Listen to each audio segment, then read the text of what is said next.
Hello, my name is Nicholas Roddis and I'm the chaplain to Martlets Hospice.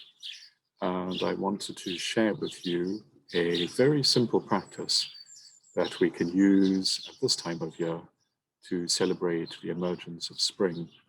At the moment, many of us are tending towards the Easter holidays, which is coming up and which we're actually in the middle of.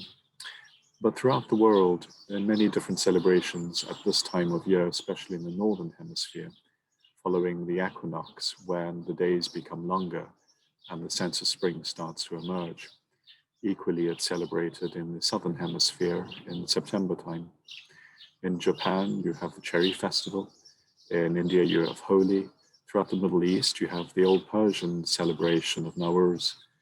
And within Europe, the Americas and South America and parts of Asia, you also have the celebration of Easter within the Christians' calendar.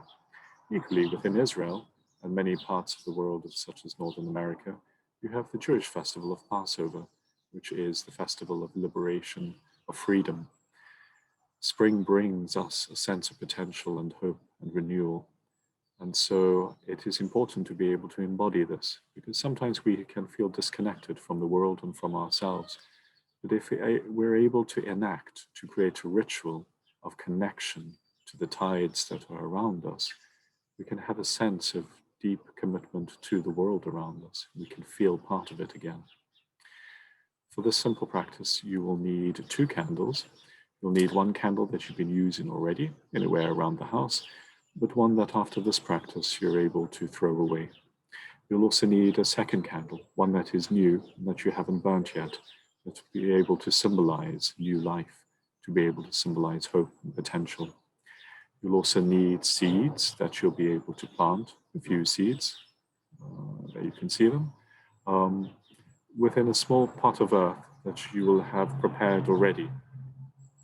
The last thing that you'll need as well is an apple, and I'll come to that at the end. The first thing we need to do, which we do within all spiritual practices, is have a sense of thanksgiving that we're able to do something, we're able to focus, and we're able to set a boundary around the ordinary, to say that what we're focusing upon at the moment is more than ordinary, because it takes our attention. It takes our attention in our minds and in our hearts, and we need to physically be connected to what we're doing. So we're setting aside the ordinary. We're creating something sacred. The candle that is burning will then represent this past year, and this year has brought an admixture of both the good and both the bad, of aspects of deep painfulness and of loss and of sorrow and of great change. But there will have also been the good things that we wish to carry forward within us, to carry forward into this year.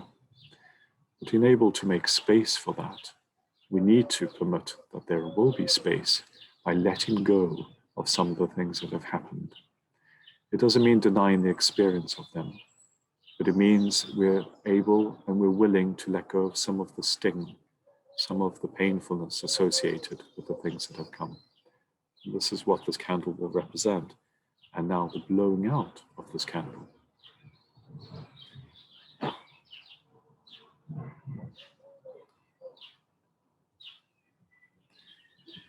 Sometimes we can feel so full, so emotionally and spiritually full, that we may not have space for anything new. So it's important to have this part of the process as well. We then focus upon the new. We focus upon the potential.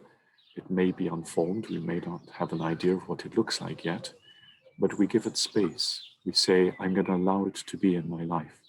And this is what this new candle represents. And so with intention, we light it.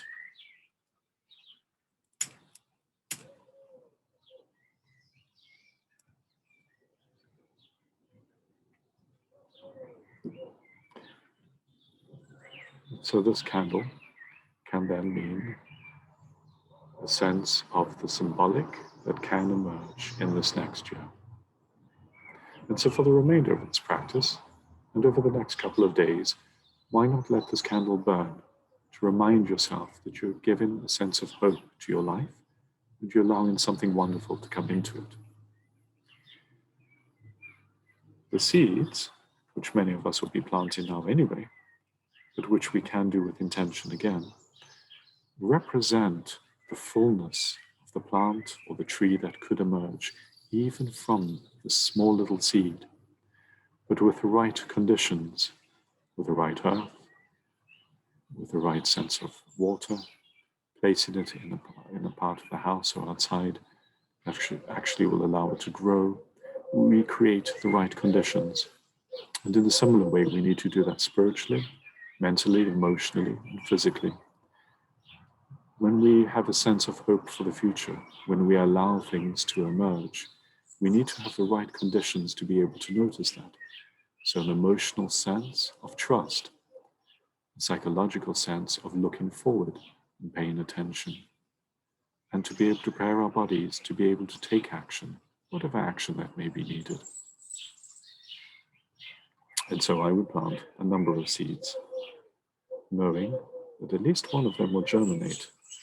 At least one of my hopes will generate and germinate and come into bloom. The last part of the practice is sense of thanksgiving. It's spiritually wise and ethically, morally wise as well to have a sense of thanksgiving in our daily lives. And for this practice, that sense of thanksgiving is that I'm now here and able to do this and share my life with the rest of the world around me. And I do so by giving back to nature something simple like an apple. And I cut it up and I'll put it out in the garden and give it to the creatures, the birds and the little animals to be able to eat, sharing my livelihood with the world around me. And there we go. That's as simple and yet as profound as this practice may be. And I encourage you to try something like this. And if you can, try it with others about you. I wish you a good Easter season ahead and a good year ahead. And may your hopes and your dreams come to a flourishing that is good for you and good for all of us. Thank you.